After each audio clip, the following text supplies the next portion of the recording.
Lo primero que pensé al verlo fue, quiero hacer uno de estos. Quiero hacer uno de...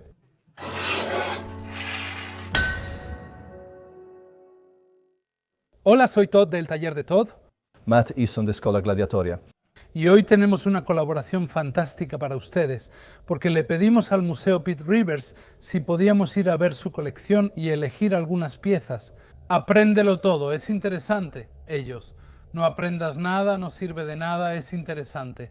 Debes visitarlo, tienen cosas increíbles e impresionantes. Empezamos a platicar y solo avanzamos 15 metros en una hora. Así es ese lugar. Cada uno de nosotros eligió algunas cosas diferentes, muy diferentes, cosas diversas, y sí, vamos a ver qué podemos decir sobre ellas. Los dos vamos a estar en esto. Vamos a poner en mi canal las cosas que elige Matt. Y vamos a empezar con este arco de perdigones aquí.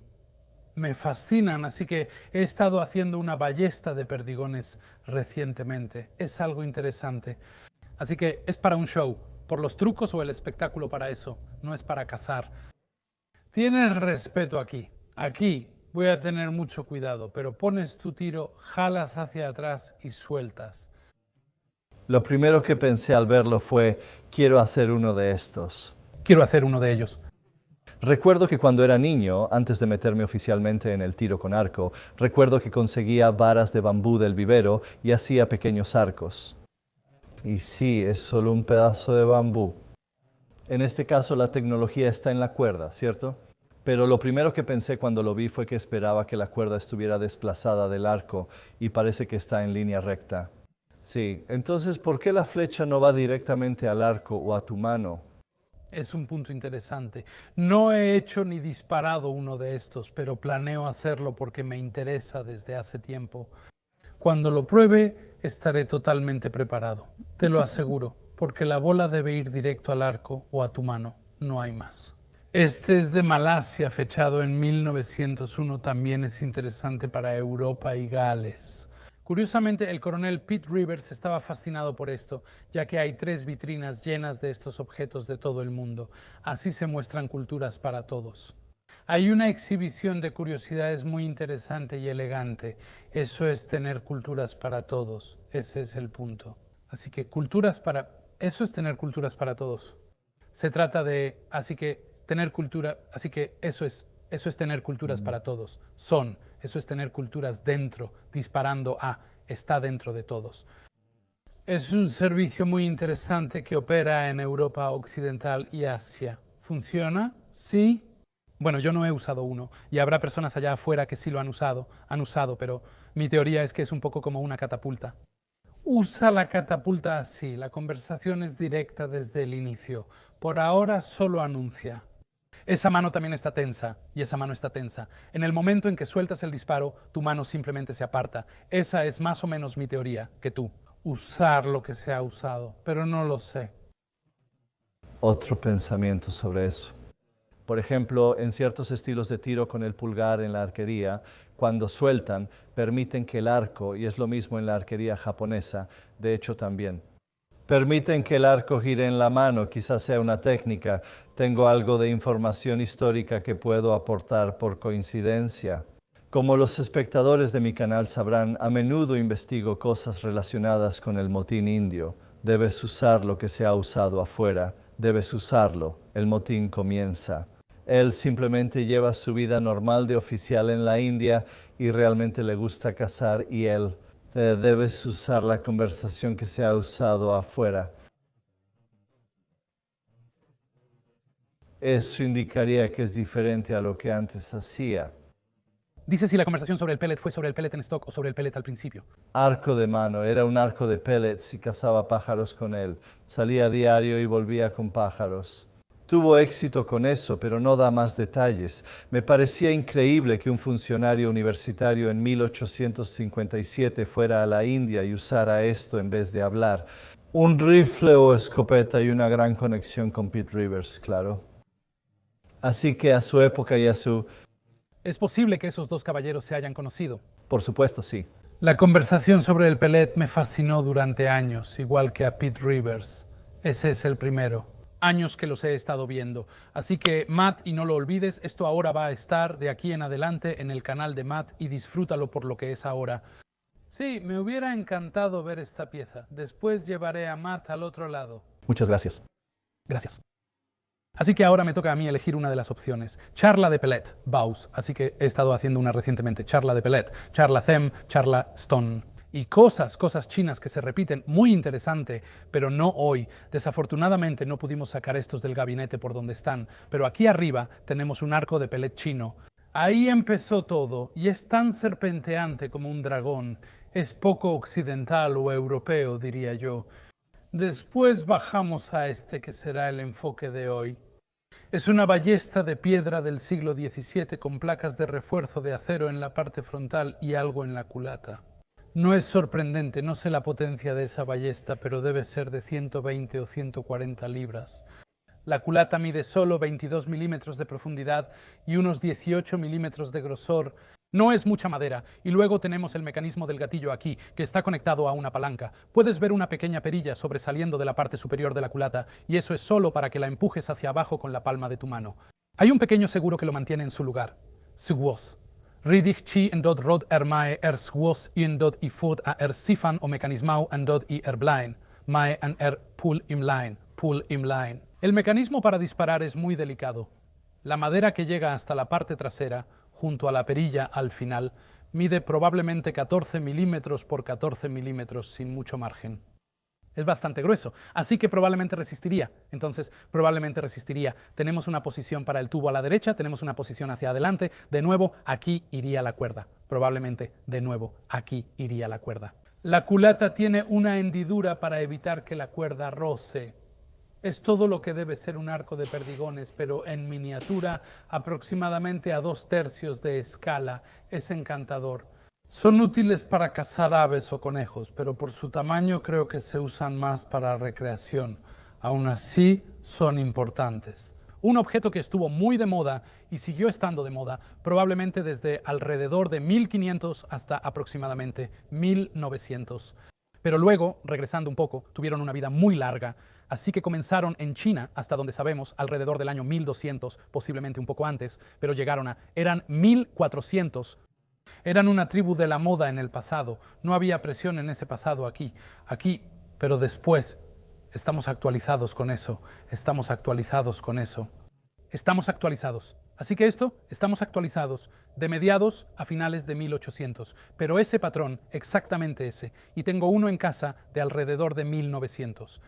Todavía existen, ¿verdad? Esos somos nosotros. Yo no. Ya estamos actualizados con eso. Estamos actualizados con eso. Siglo XVI, estamos actualizados con eso. Entonces, ¿has venido? Estamos actualizados. Matt, no. No realmente. Son una de esas cosas que están aquí. Las he visto en vitrinas y las he visto en el campo de antigüedades, las he visto en subastas y cosas así, pero nunca he usado una. Nunca las he investigado, siempre me he preguntado qué tan poderosas son. Siempre las he percibido más como algo de caza que como algo de guerra. No como algo de guerra. Sí, creo que la del siglo XIX podría tener ventajas sobre las armas de fuego por ser más silenciosa. Si quieres cazar aves sin asustar a las silvestres locales, ya sabes. O a los guardabosques. Sí, quizá también para caza furtiva, curiosamente. Así que solía pasar bastante tiempo en Francia y son muy comunes en Francia y literalmente los ves en tiendas de antigüedades y cosas así en Francia. Así que creo que son muy populares allá, pero no sé por qué.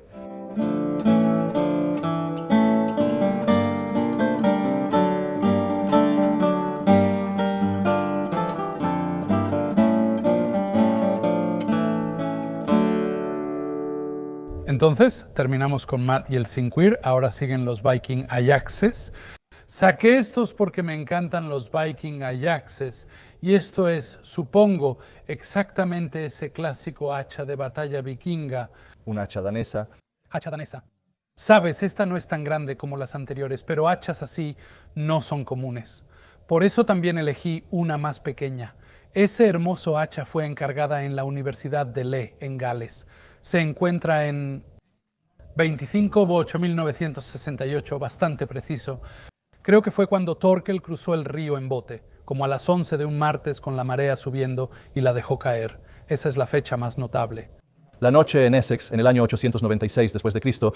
Bromas aparte, quiero decir, podría haber sido el sitio de, por ejemplo, una batalla y luego una batalla recurrente o un campamento vikingo o algo así. Así que estamos bromeando, pero en realidad podría haber una razón para esto. Creo que lo asocian con algo que se hizo en esa zona ese año. Simplemente me encanta esa fecha tan precisa. Proviene casi seguro de la crónica anglosajona. Sí, es el hacha icónica. Quizá debería llamarse Gran Hacha, no hacha danesa. Y por supuesto las encontramos en Noruega, Dinamarca y Suecia, pero también las encontramos en Inglaterra y las ves en el tapiz de Bayeux. Es decir, Así que los sajones también la usaron, pero es un término moderno que se aplica a todos de esa época. Pero obviamente hubo mucha actividad, creo, en esa área. ¿Qué se hacía en esa área? ¿Cómo? Creo que se hacía en esa área. Suffolk ha formado parte del gobierno, lo que nos da buena humanidad, aunque puede decirse de manera general. Eso se hacía en esa área. Creo que lo hacía el gobierno de Gales, así que está bien, pero es parte de nuestra humanidad. Gracias al gobierno, esto se ha encontrado y ha llegado a la costa también en otros tiempos, especialmente durante los otros. E incluso si llegamos hasta Harold Godwinson, esto llegó a la costa y recuerda que el galés ha sido una gran mezcla, sobre todo entre la nobleza. Hay que recordar que la nobleza era grande, ellos eran una gran mezcla con los daneses y en parte eran daneses. Esa mezcla de culturas hizo mucho para la agricultura exitosa porque intentan hacer que duren generaciones, extranjeros. Pero este es un ejemplo encantador. Hay una gama mucho más amplia de caminos. Hay muchos caminos porque es mucho más grande, pero no es muy común. En el Museo Universitario hay uno de origen danés muy grande e increíble. Otros ejemplos daneses están en el Museo Universitario de Londres o el Museo de Londres. Hay muchos caminos y una gran variedad. Además, la forma resulta interesante. La angulación entre el mango y el filo varía. A menudo están alineados, pero a veces el mango se inclina hacia adelante. Los más pequeños suelen inclinarse hacia adelante, como este. Si ese es el ángulo del mango, el filo también se inclina hacia adelante. La razón por la que saqué este en particular es porque es mucho más pequeño, pero sigue siendo igual de útil. Un hacha de combate a dos manos, como lo fue esta alguna vez. Que sea más pequeña no implica que sea un hacha de una sola mano. Aunque pudo haberlo sido, sí, pudo haberlo sido. También usaban cabezas pequeñas en astas largas. Sé que la gente preguntará qué tan larga es la asta de esto y realmente solo tenemos dos fuentes de información sobre el evento. Hay formas de operar. Sobrevivientes de las formas de operar. No tienen cuñas ni pasadores en la parte superior para asegurarlos. En realidad se deslizan desde abajo. Hay formas de operar. Hay formas de operar.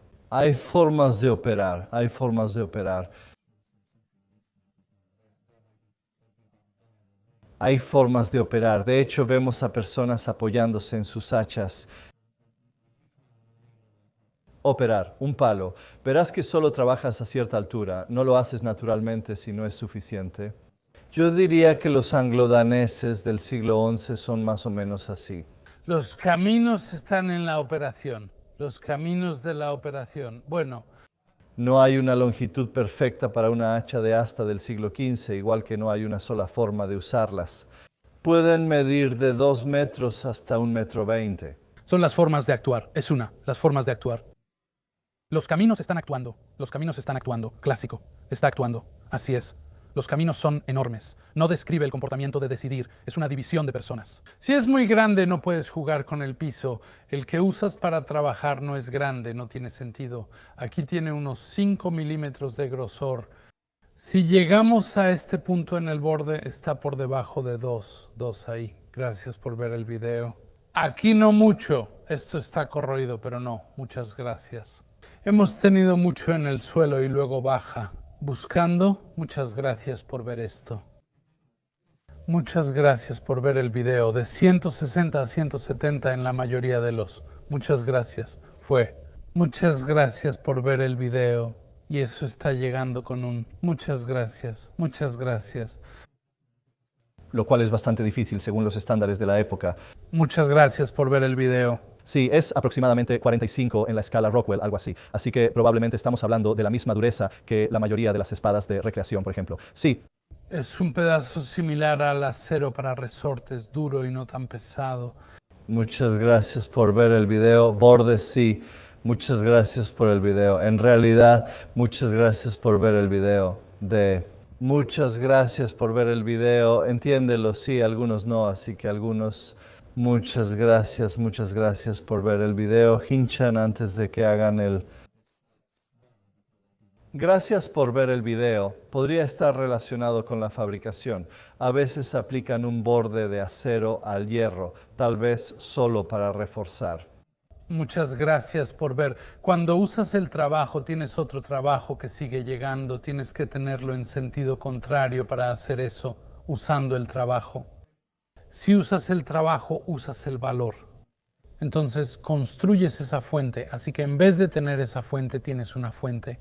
Y en este momento, obviamente, los trabajadores habrían trabajado bien, obviamente caminos y habrían trabajado bien, bastante bajo, trabajando, pero si pueden, consigan un casco de hierro. Y claro, quieras o no, a veces esto golpeará un casco, escudo, jefe o arma de un oponente. Así, si es más resistente donde se necesita, es menos probable que se rompa. Creo que eso ayuda a simplificar mucho las cosas. Si te topas con algo como 52 Rockwell en el encuentro con el sombrero principal, perderás partes de tu herramienta. Entonces todo esto es parte de esto y sabemos eso por el Museo de Londres y algunos otros ejemplos en todo el mundo. Obviamente tenían cobre. Obviamente todo estaba en la reunión y la gente que trabaja ahí se ha dado cuenta de que todo está en la reunión. En el borde esa es una cavidad bastante estrecha, así que se obtienen muchos efectos de vibración en eso. Así que de hecho es bastante común que estos se rompan. Lo interesante es que en el tapiz de Bayeux puedes ver una de estas cabezas saliendo de los ejes. Era un punto débil. My air too belle Gord, my air y Gord es grande. Todo en el... Obviamente, a veces tener todo lo demás, la parte principal, o casi la parte principal, la parte alrededor de eso, principal, o poder usarlo un poco, pero ya sabes, si no podemos. Creo que no deberíamos subestimar cómo el tapiz de Bayer ha hecho que estos sean tan famosos como lo son. Ya sabes, hay una escena famosa con Harold con la flecha en la cara que tiene que ver con él, que ellos han reunido y hay muchas consideraciones. No sabemos quién es un Hauskar ni quién tiene un hacha, pero en el tapiz de Bayer se les ve en la corte real con estos grandes, así que creo que son nobles. ¿Armas? Sí, y creo que probablemente ese sea el caso también. Pero también podría ser solo con el tapiz de Bayer, por ejemplo. Los dibujas grandes porque en parte los hace notables, en parte es algo que la versión pequeña no hace y eso los hace más descriptivos. Así que ese es el final. Termina mi sección de estas películas. No olviden que ya hicimos los ejes y vamos a la última parte en el canal de Matt. Gracias, señor, muchas gracias. A ustedes otra vez de nuevo.